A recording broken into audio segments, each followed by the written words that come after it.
Yes, I don't want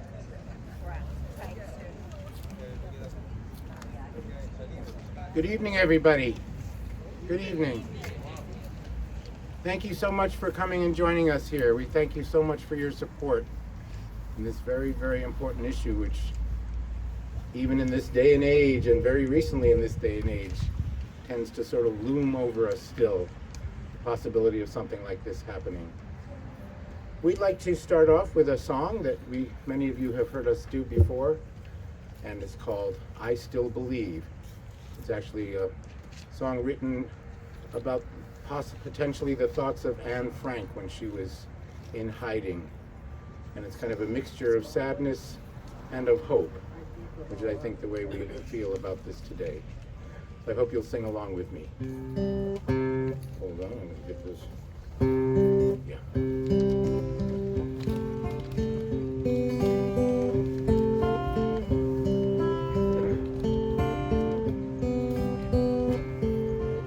Shining stars, cloudless skies of blue, through the window crack I see you, and I long to run and touch the sun. Dear diary, what else can I do? Growing up and longing for a friend, hoping that our secret life will end in words of light written in the night, my thoughts and hopes and dreams to you I send. I still believe, in spite of everything, that people really are good at heart. The skies will be bright, and it will all come right, and the springtime of peace will start. Dreaming of the precious air of freedom, waking and I feel like crying. There's no place to go, but still I know skies are clearing, birds are flying. Happiness and love that I can share in a world of truth and beauty. When the thunder's near and when I fear, the light of morning dawn will come to me. Join with me.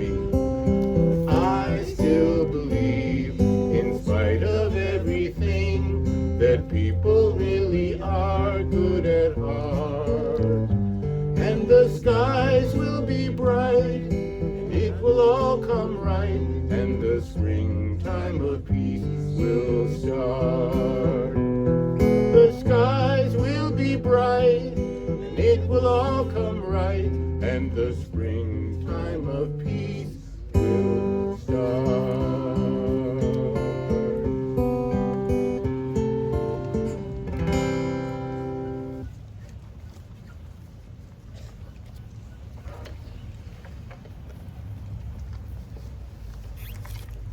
Shalom, everyone.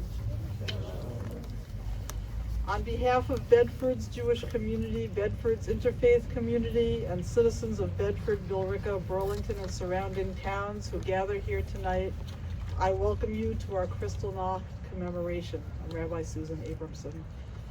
The act of remembering is an important part of spiritual and communal practices.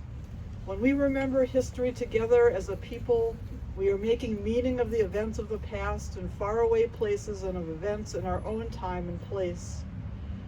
My task tonight as a rabbi and leader of the local Jewish community is different than it has been since the beginning of our commemoration of Kristallnacht, the night of broken glass in Germany on November 9th, 1938, symbolizing the official beginning of the Holocaust. In prior years, we have commemorated the night when Nazi stormtroopers broke Jewish shop windows, burned synagogues, and attacked Jews, as a sad and distant reminder of what unchecked hatred and specifically anti-Semitism can cause. Since last year, the scab of intergenerational Jewish trauma and unmitigated hate has been reopened. The evil of anti-Semitism, which has been growing in this country and around the world in recent years, has reignited on a scale not seen since the Holocaust. Jews being assaulted on college campuses, walking down the street, a rampage at a sporting event.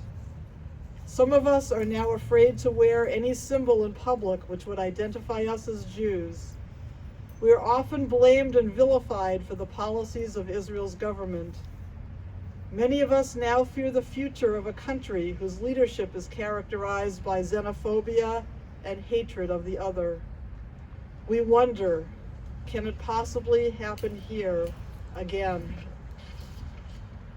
During Kristallnacht, 7,500 Jewish businesses were destroyed, 275 synagogues were razed or burned, and 30,000 Jews were arrested.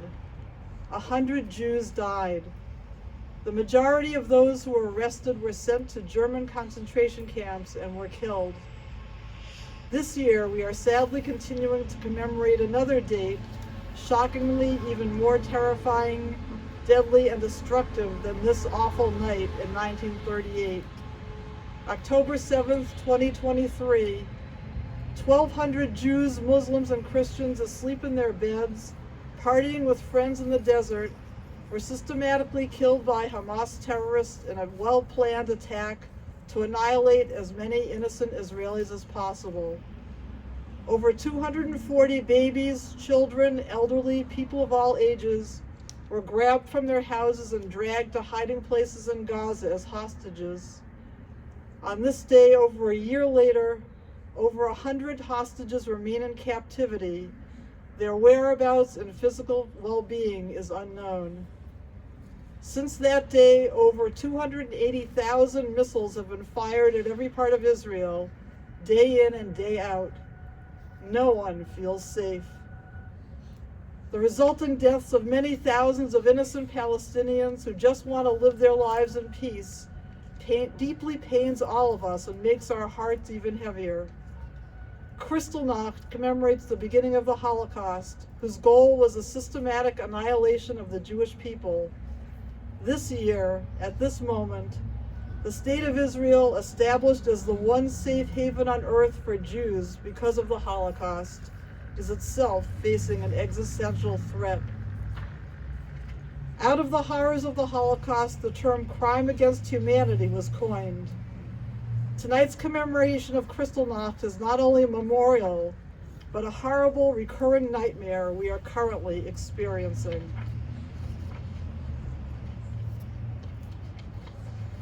This is a time when we Jews need support, caring, comfort, and consolation, not political debate. We are once again mourning an unfathomable number of lives lost, the unknown fate of captives, the fear and anxiety of when and where the next attack will come. Our hearts have been broken once again. So tonight, as we remember the past and mourn the present, we fervently hope for a better tomorrow.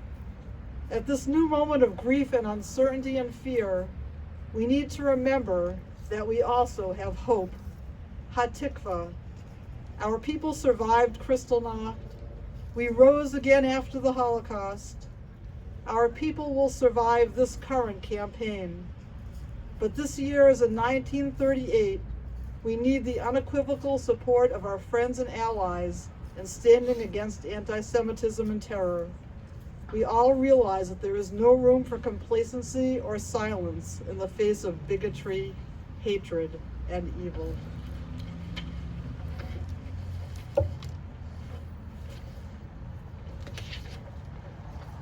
I'd like to call on Phyllis Landman, a representative of the Bedford Jewish community, to do a reading.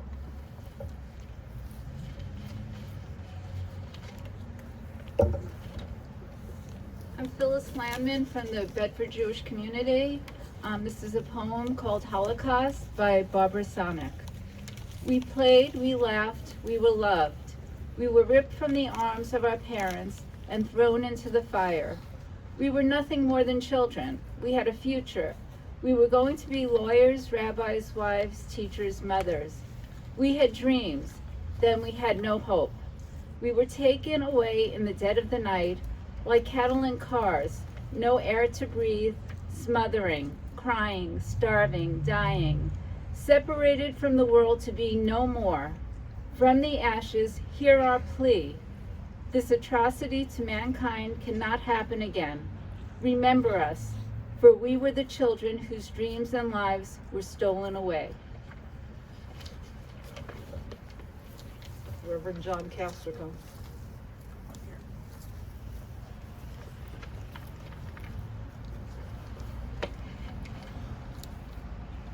It's an honor to be here, and we send the love and support of First Church of Christ Congregational in this town.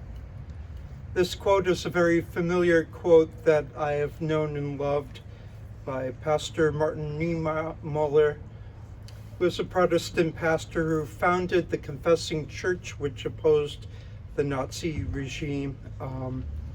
And Niemöller spent 7 years in Nazi concentration camps as a result. This is a poem that he's most remembered for. In Germany, first they came for the socialists, and I did not speak out because I was not a socialist. Then they came for the trade unionists, and I didn't speak out because I was not a trade unionist. And they came for the Jews, and I did not speak out because I was not a Jew. Then they came for the Catholics, and I did not speak out because I was Protestant. Then they came for me, and there was no one left to speak for me.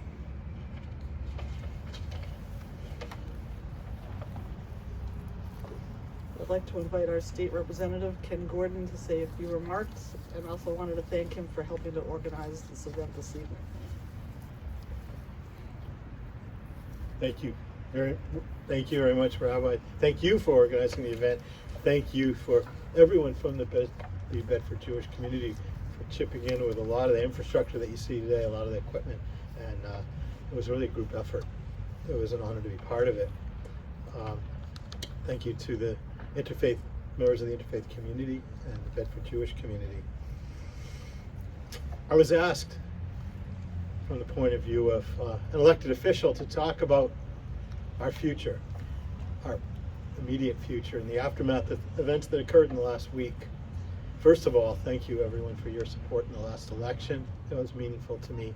It means a lot to me. It's my honor to continue to represent Bedford along with Burlington and one precinct in Lexington into the next 2 years. And I'll tell you, the events of this election, they hit home to me, because I can tell you this.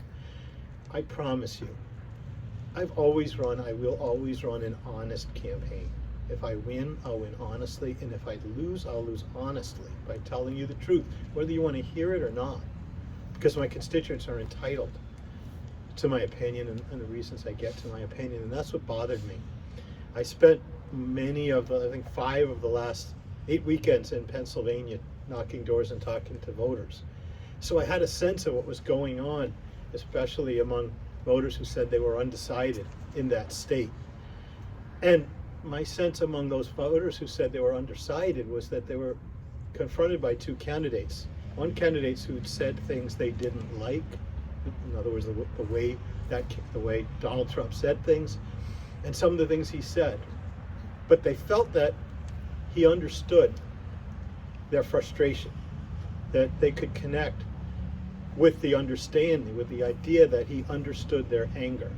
The other candidate actually tried to explain to them why they might not need to be so angry, why there was a solution coming down the road. But what they were looking for, it seemed to me, and sometimes they told me, and sometimes I just had to get the sense of them, was they were looking for someone to connect with their anger. Folks, I'm going to try to find solutions to your problems, not connect to a problem. without trying to solve it. And that's what bothers me so much about what I saw. I'm not going to identify a problem like, for example, migrants coming to Massachusetts and use it as a political reason to get support into an election. If I do something to help solve a problem, it's because it needs to be solved, not because it makes for political currency. And that's what bothered me. I've now gone way past anything I wrote. So let's see if anything I wrote is still relevant to what I want to say. I did want to quote Bruce Springsteen, and so if I have an opportunity to do that, I don't want to give it up. Because in his current tour, Bruce Springsteen introduces a song called Long Walk Home, and he introduces it as a prayer for our country. It involves a story born from another recent time when our two-side printing. What's that? Oh yeah, you can hold my flashlight. We have modern lighting here. Was being challenged. It's just as relevant. Here are the lines from the song that mean so much to me. It says, "Your flag flying over the courthouse means certain things are set in stone. Who we are, what we'll do, and what we won't." What we'll do and what we won't. That's who we are as Americans. And that's the essence of the struggle for me. What I would do in a political campaign and what I won't. Comes back to the message that I have for you. We've got to be able to rely on our political leaders to not be afraid of a fact check, to agree on facts. We can differ on opinions, but we've got to be able to agree on facts and not find them threatening. And not, as I said, play into the anger of our constituents because it's convenient for us to do. I'm skipping forward. So, why am I saying this now?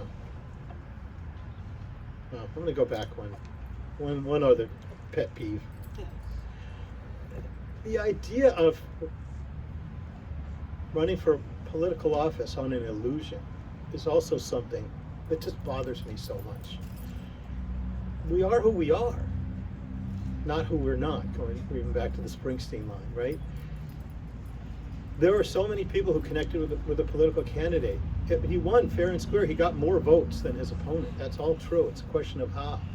It's a question of the idea that people are shown an image of a head superimposed on Rambo with a gun as to give people the image that a man is a power source, is a strong man, and will keep you safe. When I was in Pennsylvania, it was clear to me that they saw that image as being juxtaposed next to a woman, a biracial woman, as if that image was to be compared in a way that one is security and one is not. It's just not fair. And also I found it's just a terrible irony that that picture was a 78-year-old man on the body of a person who's now 78 years old too. Sylvester Stallone is 78 years old. And and Rambo's a character. Sylvester Stallone is the person, right? It's just a character. It's an illusion.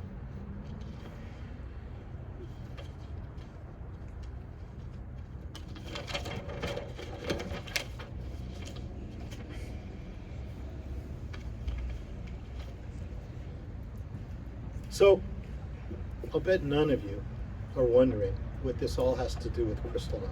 88 years ago, set off the Holocaust.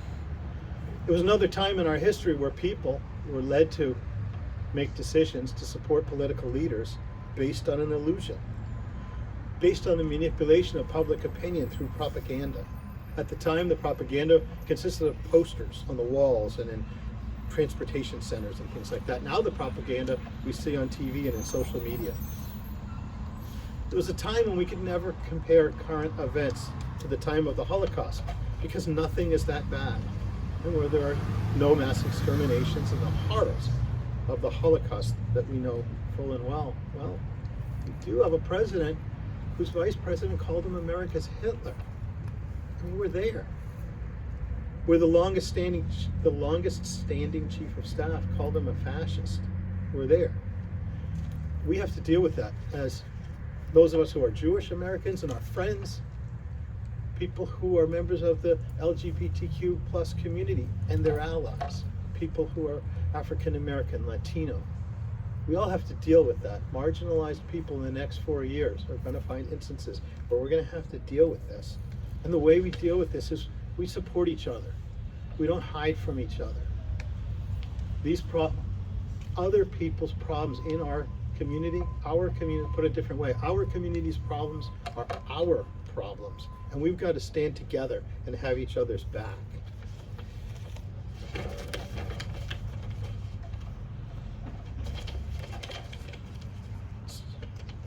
Well, I've been advised to leave you with a sense of hope. And that's a tall order. But here's the hope that we have. The hope is we're here in Massachusetts, where the governor quickly announced we won't participate in mass deportations. We'll continue to protect the rights of women to make their own healthcare decisions without the interference of government. We'll continue to make progress to address climate change. We have a bill coming out this week that will harness wind energy from mills that are going to be created off of the coast of Martha's Vineyard, and they'll be able to process and license them now. We'll protect the members of, as I said, members of the LGBTQ plus community, as well as all other groups who are challenged. This includes Jewish Americans, Muslim Americans, and other religious minorities that, as the rabbi said, are challenged, are scapegoated so easily today. Ultimately, I think any regime that's based on insecurity or fear is going to end by its own weight, because after all, this is an American society, this is an American experiment, and we're here.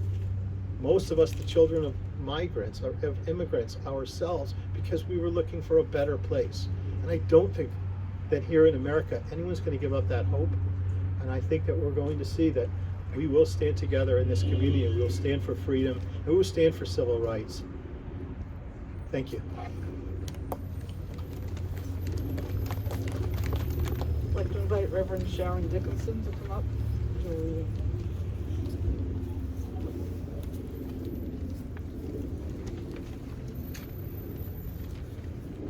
There's another source of hope, and I invite us all to look at the icon of hope that is standing right beside you, on your left or your right or across from you.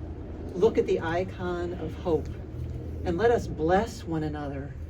I have a blessing poem from Jan Richardson, that you might be endorsed, inspired to be the hope, to be the light.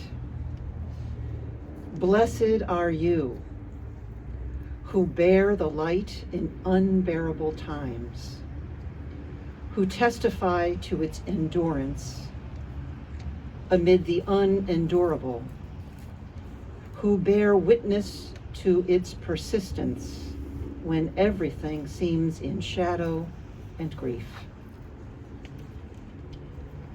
Blessed are you in whom the light lives, in whom the brightness blazes, your heart a chapel, an altar where in the deepest night can be seen the fire that shines forth in you, in unaccountable faith, in stubborn hope, in love that illumines every broken thing it finds.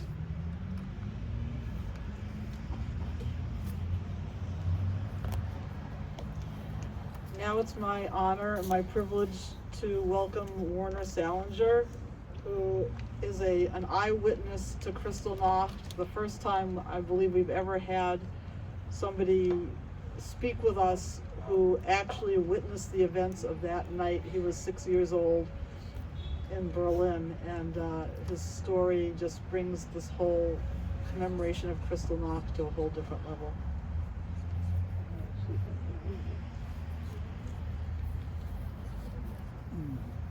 Thank you, Rabbi Susan.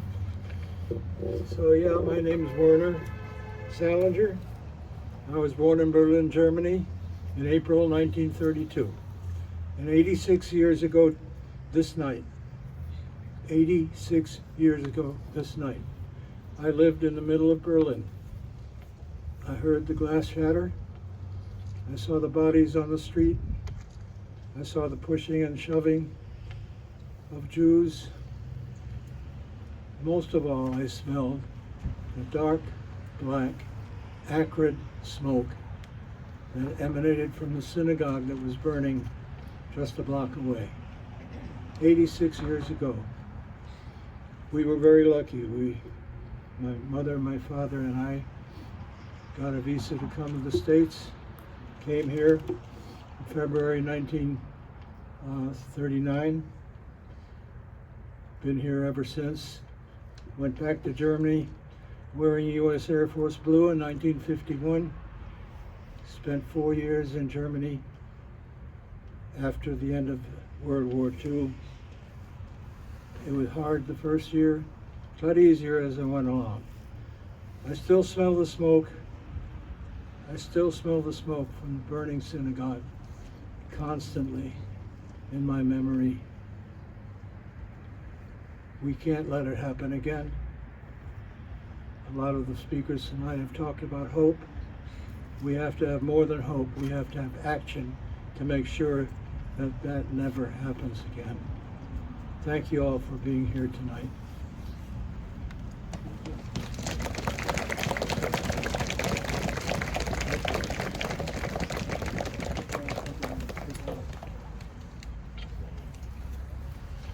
I'd like to invite Reverend Alex Wood and Lieutenant Scott Jones to come up to do a reading.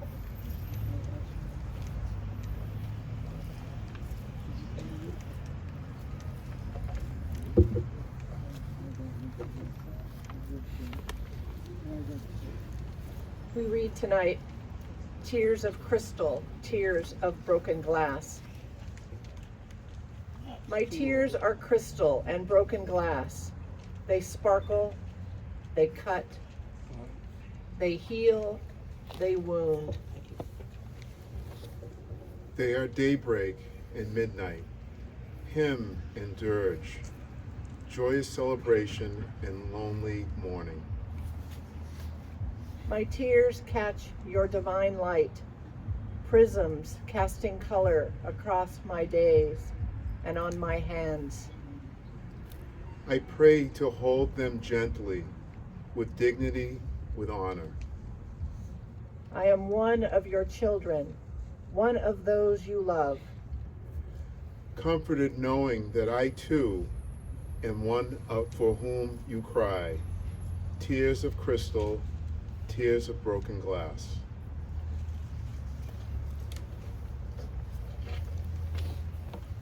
Now continue with the song Comfort Me, which is in your pamphlets.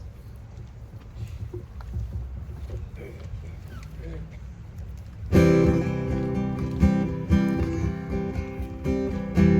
hope you'll all sing along with this. Very brief, simple words. Comfort me, comfort me, comfort me, all my soul. Comfort me, comfort me, comfort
I'd like to invite up Todd Bressler, a representative of Bedford's Jewish community.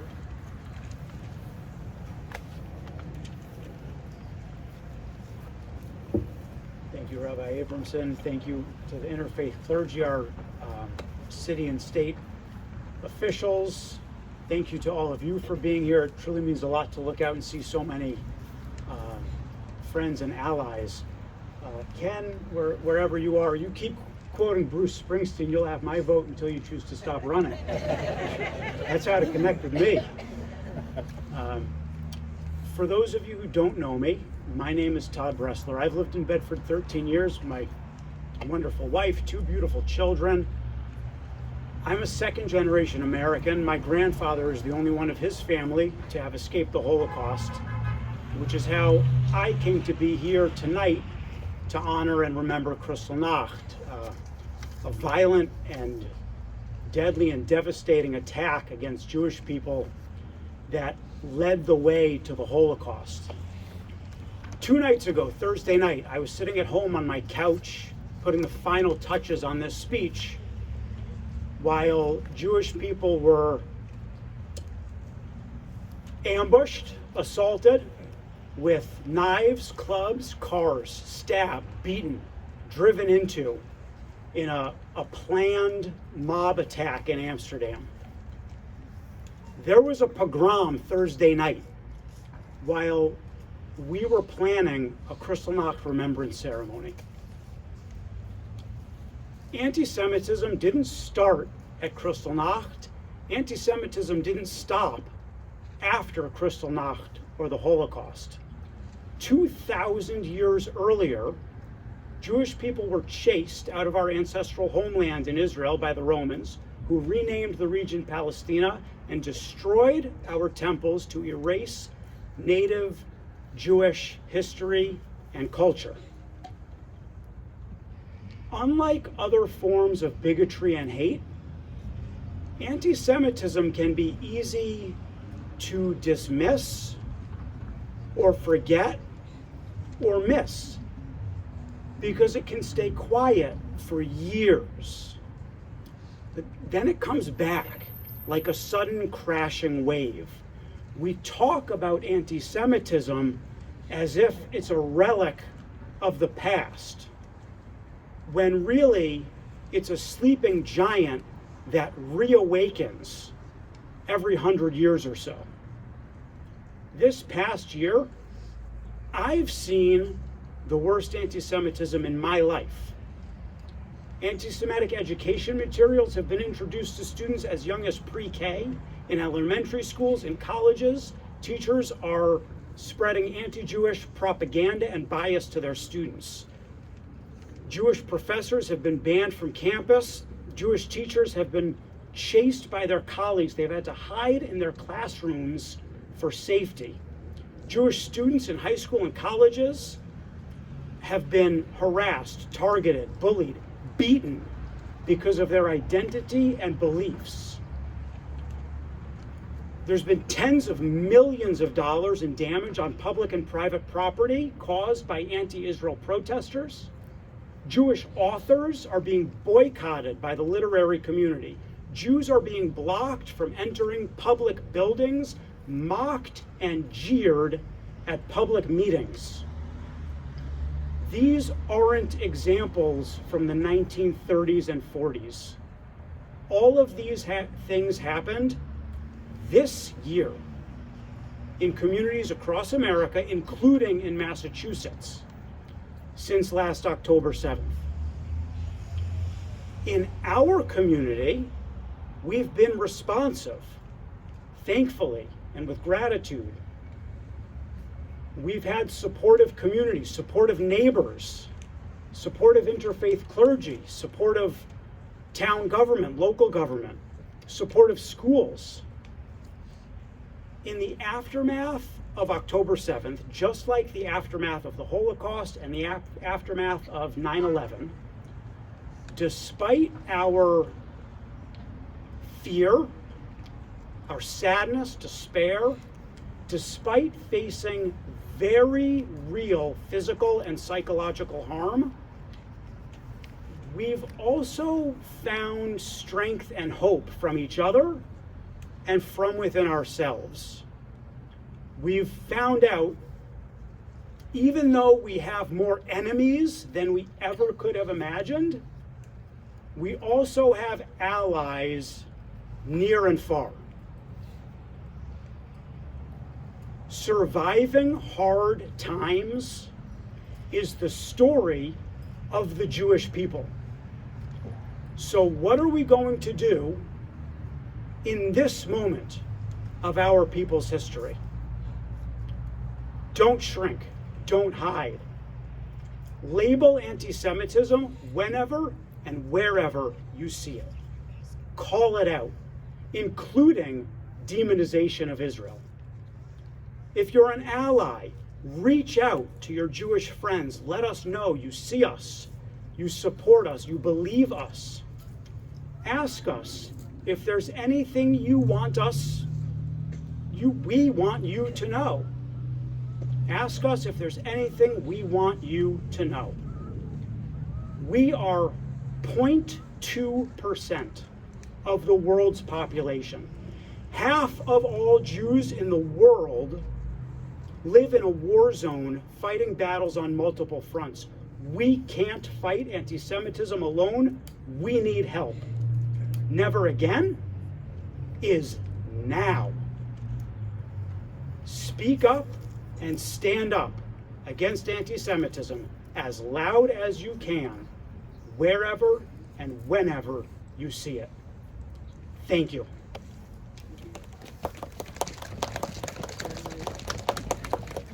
I'd like to invite Reverend Catherine Adams and Jean Landers to do another reading. They're representing the Billerica Interfaith Clergy.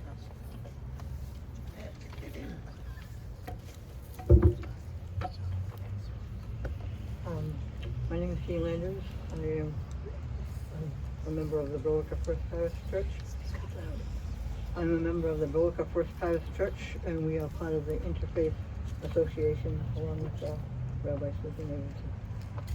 And I bring feelings of friendship and solidarity to my congregation. We Remember Them by Rabbis Sylvan Kamens and Jack Reimer from Gates of Prayer, R.B. Kittelshun. In the rising of the sun and in its going down, we remember them. In the blowing of the wind and in the chill of winter, we remember them. In the opening buds and in the rebirth of spring, we remember them. In the blueness of the sky and in the warmth of summer, we remember them. In the rustling of the leaves and in the beauty of autumn, we remember them. In the beginning of the year and when it ends, we remember them. When we are weary and in need of strength, we remember them. When we are lost and sick at heart, we remember them. When we have joys we yearn to share, we remember them. So long as we live, they too shall live, for they are now a part of us as we remember them. Amen.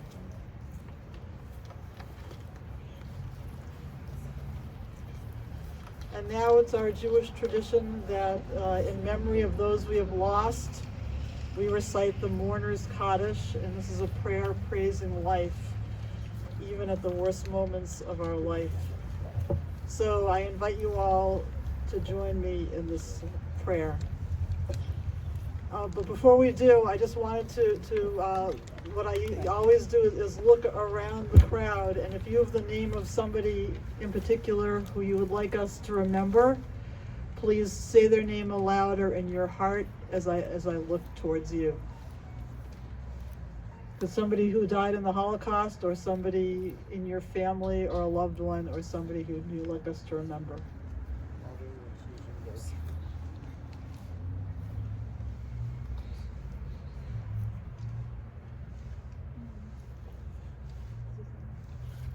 Laura Abramson,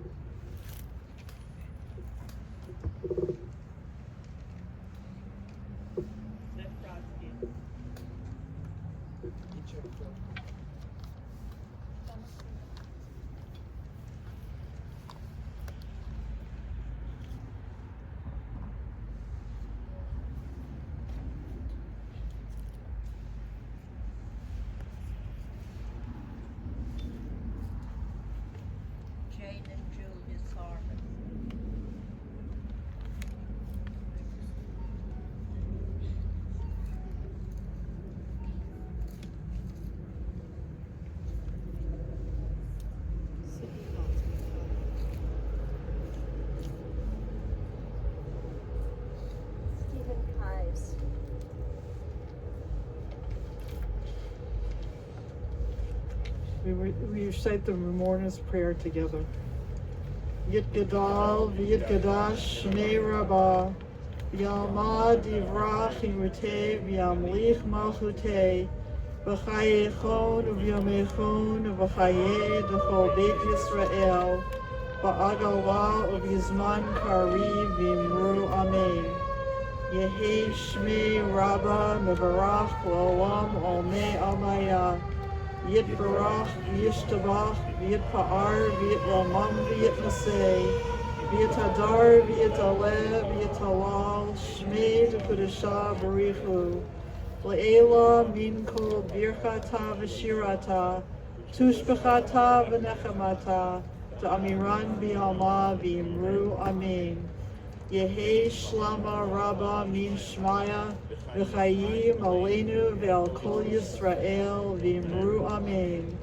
Oseh Shalom B'mromav, Hu Ya'aseh Shalom, Aleinu V'al Kol Yisrael V'imru Amen. May the source of peace, who causes peace in the high heavens, descend upon us, upon our country, upon Israel, upon all Israel, and upon the whole world, as we say together, Amen. I'd like to call upon Reverend Jamie Henson-Rieger.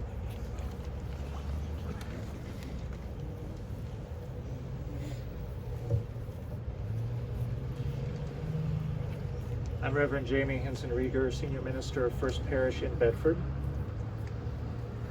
This is a reading, A Light in the Darkness. Raising our candles, we wish for peace. From Elie Wiesel, we learn the opposite of love is not hate, it's indifference. The opposite of art is not ugliness, it's indifference. The opposite of faith is not heresy, it is indifference. And the opposite of life is not death, it is indifference. We will close by making a wish for peace tonight. Together we spread our light in the darkness, look around at all this hope and solidarity. This is the opposite of indifference. This is love and respect made visible. As we light the yard-side candles, we will close with our final song, with the wish that there be peace on earth.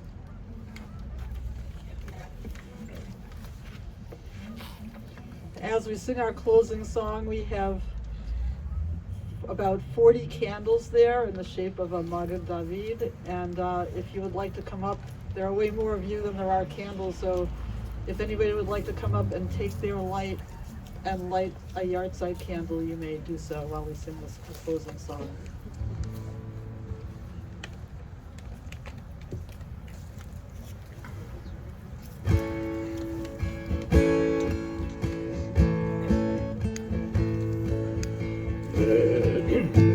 Start again. Let there be peace on earth, and let it begin with me. Let there be peace on earth, the peace that was meant to be with God our Creator. Peacemakers we will be. Let us walk with each other in perfect harmony. Let peace begin with me. Let this be the moment now. With every step I take, let this be my final vow. To take each moment and live